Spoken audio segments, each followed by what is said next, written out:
to all and welcome to the first online presentation of the OAR program. A special hello to the regular OAR attendees. At last we are back. I'm Graham Adamson, Coordinator of the Ageing with Expectation Committee, AWE or OAR for short. The aim of OAR is to provide older persons with some tools and strategies to allow them to enjoy a more fulfilling older time in life.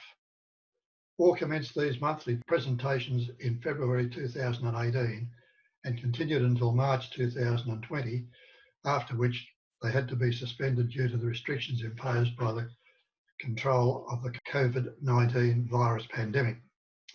When those restrictions eased, the committee started to think about getting going again, but the restrictions were reimposed before we could get started, and the committee took the decision then that we had to do it online. So here we are. And it is my great pleasure to introduce Dr. Francis Macnab AM, a well-known Melbourne psychologist and theologian with over 60 years of experience in psychology and in particular the psychological well-being of our senior citizens. Francis is going to speak to us today on the topic, your mental health. Okay, Francis, over to you. Thank you, Graham. Well, I'm most grateful to Graham and his committee for helping us get all back into running again. Today I'm going to talk about the issues of our mental health as we grow older, as we get into this age group. How will we think about ourselves? How will we relate to each other? How will we understand ourselves in this particular stage of our life?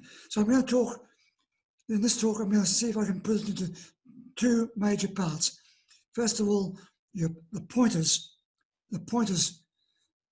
for your mental health. And secondly, some pathways that we can follow. I hope that might be possible then for you to follow this and put it into operation. The pointers. I'm going to put to you, first of all, the pointers for your mental health. And then I'm going to talk about some pathways. Two sections, if you can envisage that. And I think there'll be about 5 points in each section. First, our mental health depends a great deal on how we feel in ourselves, how we see ourselves. Our physical health, our physical status. How is that? Then, as we get that, thinking about that first of all, we then see how we can get our mind to be quiet. Because often we are revving away at fast speed, worrying about this or thinking about that. Rather, let's be quiet for a while and let quietness be the major concern. Our minds go quiet as we reflect on who are our important relationships. Relationships. We need people in our lives, and we need to know who they are. So it's not a bad idea as we contemplate our mental health, is to think, well, who are the important people in my life, and how do they affect me? So having done that, we then move on to the next issue to say, well,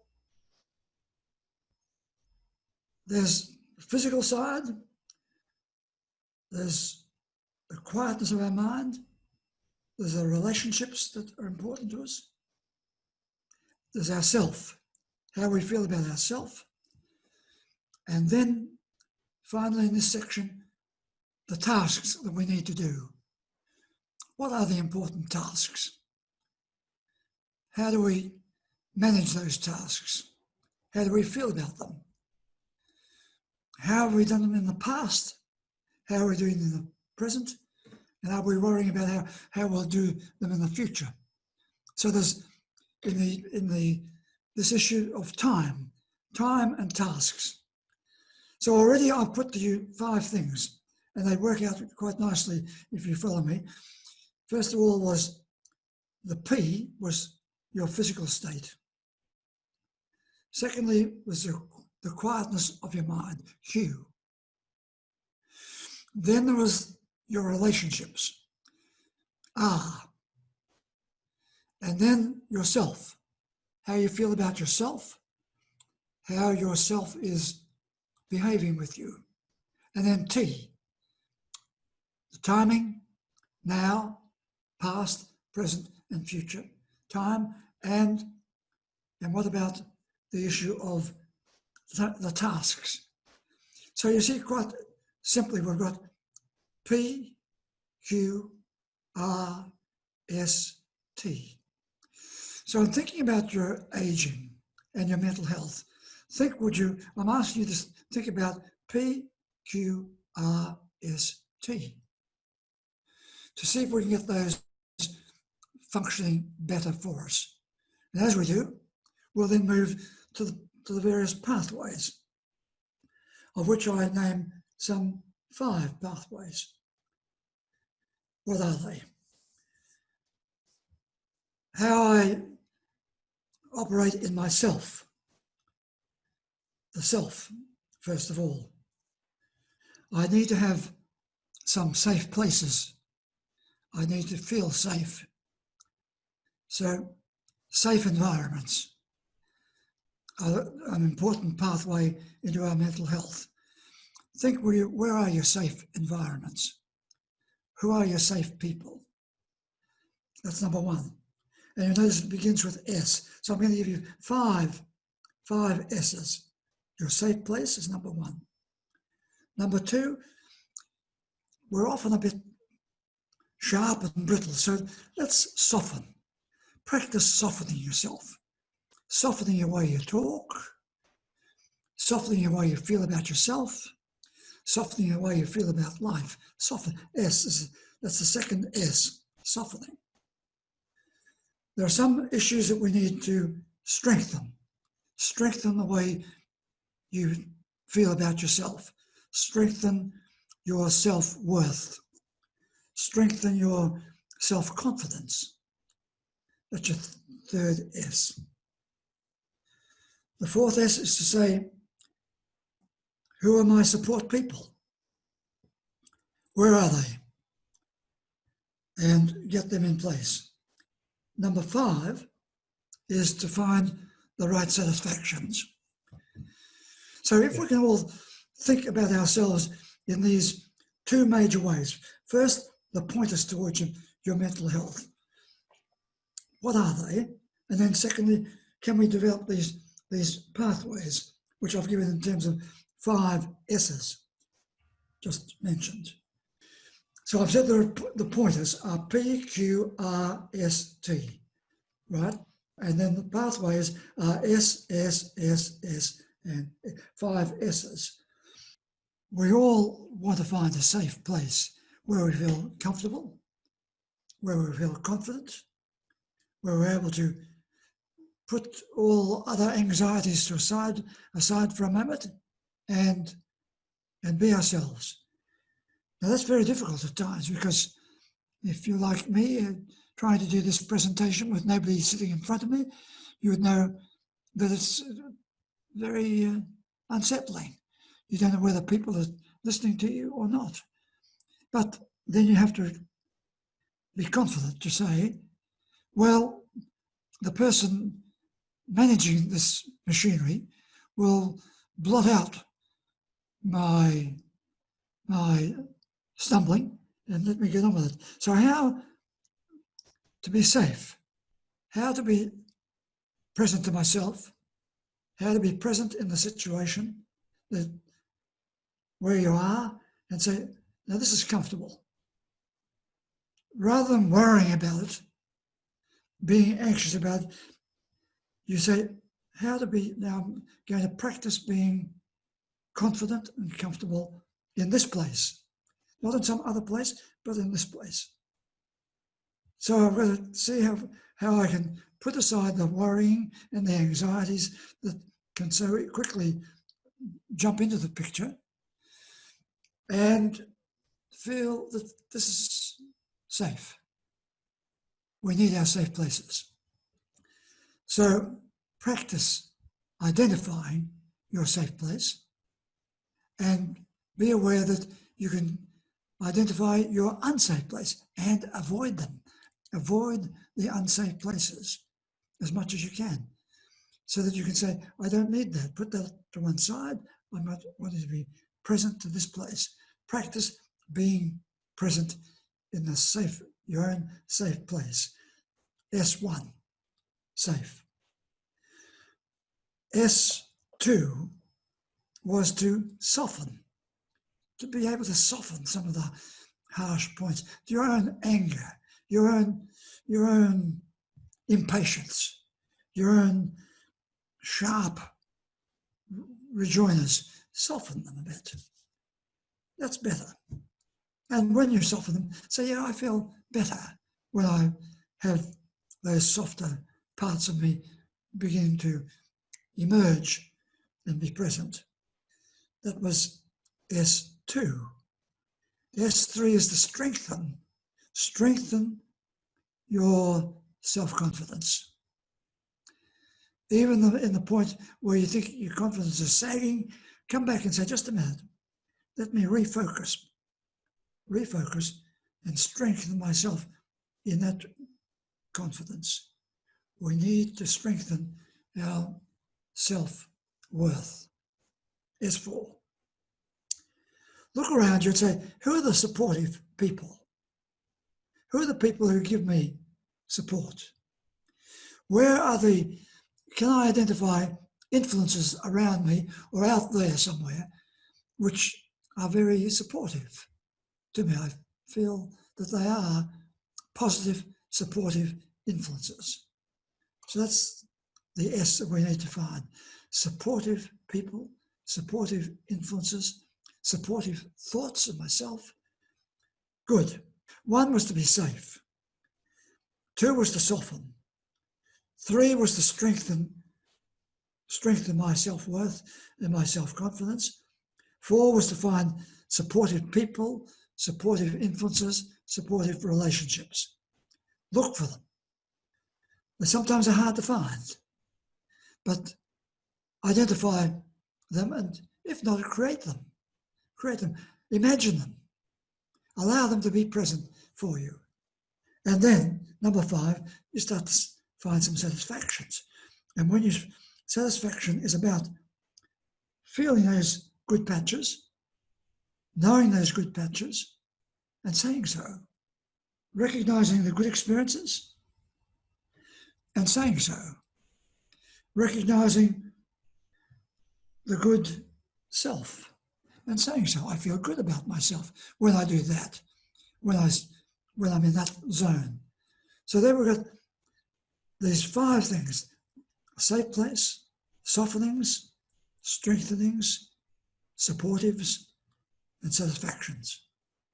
All are very important pathways into our mental well-being. Mental health is really about your well-being. We sometimes get frightened of the word mental health because it conjures up somebody's going to tell you you're mentally sick or you're mentally ill. But put that aside and say mental health is really about how I feel in myself, my well-being, my sense of confidence, my sense of being comfortable with other people. There it is. They support me, I support them, I get satisfaction, they get satisfaction. That's very good. So all of that is part of building up my pathways to better mental health, to better well-being, to better saying, this is me, a better me, which is what good mental health is about. How I feel about me in relation to other people, in relation to life generally, in relation to the tasks that are on my plate or the tasks that I must perform. How do I feel about them? Can I make sure that I'm doing them? Can I do them better? Can I practice them? If they're not going well, stop a minute. Stop. So let me do that again. and re-practice. Francis, earlier on, you spoke about timing and tasks.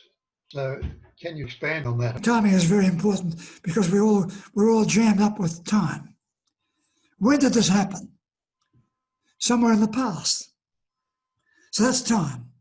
How to manage our time past, because we bring forward into the present things in the past that troubled us, that we did bad, the mistakes we made, what people did to us in the past. When did they do that to you? That was 23 years ago. Are you still dwelling on that? We've got to practice letting go of those things and say, now I'm going to talk about things in the present time, so that when it comes to the future time, I can look and say, in the future, I'm going to do that differently. And I'm going to practice it doing it differently in the future. How to manage my time better. Yeah, look, that's very helpful. Also, you mentioned the quietness of mind. I would like to hear a little bit more on that if you can. You've asked me to talk about the quietness of mind. Our minds are often full of rubbish, full of chatter, full of self-criticism, full of all sorts of extraneous matters. So the important thing is to say, wait a minute, let me quieten my mind. Let me clear my mind. Let me allow my mind to be quiet. Practice a quiet mind. Sometimes we call it the quieting response. How can we make a response to you, to people, to life in a quieter way? Because all too quickly we get jammed up and we're anxious or angry, and we need to say, wait a minute, quieten it. Because when I'm quieter, I feel better, I relate to people better, and I relate to myself better. That's the quietening response. What about using meditation to do that, to get to that quietness of mind state? Many people have difficulty with meditation because we're not really practicing it. And we don't know, is it any good anyway? Meditation is allowing ourselves to focus for a moment. Focus on a quiet thought. Focus on a good person. Focus on a good experience and stay there for a time. Allow myself to be present to the present moment and practice that. Come back to it again. Your mind will go off. Come back to it. Your mind will go off to something else. Allow that to happen, then come back. Meditation is allowing yourself to be centered. Center yourself. So you listen to yourself and the self listens to you, so that the quietness, meditation is being quiet to yourself. Does that help? Yes, I think that explains it quite well. That's been my experience when I've been doing meditation myself, that the mind goes off, but you then bring it back, and at the end of it, you do feel a lot better. You also mentioned about softening anger. Is it possible for you to give us some clues on how to do that? I hope I can help you with the issue of anger, because we all flare up. We all get angry, agitated, and we wish we hadn't done it because it upsets us, ourselves, it upsets the other person, and in the longer run, we don't feel good. So we stop a minute and say, how do I make sure that my anger is under my control? How do I bring my anger back to what's good for me? And when I can start seeing that anger confuses the issue, anger distresses the other person, anger doesn't make me feel good, come back to it again and say, I really want to feel better. I want to feel better by bringing my anger, being aware of my anger, and noticing it early, and intercepting it early, so that we say to ourselves, hey, wait a minute, let me think again. Let me breathe differently. Practice breathing slower. Practice being present to myself better. Listen to yourself. I think we need to, all of us, realize that we can be too frightened of the mental health issue. We've often been fed some wrong information about mental health. Mental health is how I feel about myself, how I manage my memories, how I manage my mind. So it's important we see that this is a very positive thing, to learn how to manage my mind, my mood, my memory better. And to practice that, to stop a minute and say, how can I do that better? Practice it. It doesn't come easily, it doesn't come quickly, but the more we practice, the more we start to feel better about ourselves and better in our relationships with other people. After all, the anger and mind matter is largely about how I see myself in relation to other people and how we relate to other people. So our relationships, the other person, quite important to us. So allow ourselves to relax. Let them be part of our conversation whilst we're in this difficult situation. What can you do with your mind? Well, we mentioned meditation is important if you can. To sit quietly, to have your quiet time, to practice your quieting response. That's number one, to practice the quietness. Number two is to say, where do I want to be in this? In this unsettling time? What is important? What are the important things I can do for myself? What can I do for other people? How can I be present in a different way from before? Practice that. It's all in the practice. When you're in a new zone, anxiety comes up. Anxiety is present. So we need to allow the anxiety to quieten a little bit and say, now, let us see if I can say something which can be more productive, more positive, more pleasant, all of that. I think we all need to see that our mental health is part of us. Our mental health can be under our control, and we need to practice having it under our control. So rather than being frightened of things mental, be positive about things mental, so that I feel good about that part of my life, how I think about other people, about myself, about life, how I think, how I feel, how I will behave. All of those things are part of my mind behaviour. So on that note, I think I shall conclude. Well, thank you, Francis. I think you've given us some very, very good pointers along the way there. And in particular, I liked your closing thoughts on how we should deal with our own thoughts about mental health. You are right, it is part and parcel of us, and we should be aware of that. It's just the same as it is just breathing and walking from here to the front door or wherever. But thank you again. I hope this has been of some use to all those people who have been watching. And with that, I'll say farewell.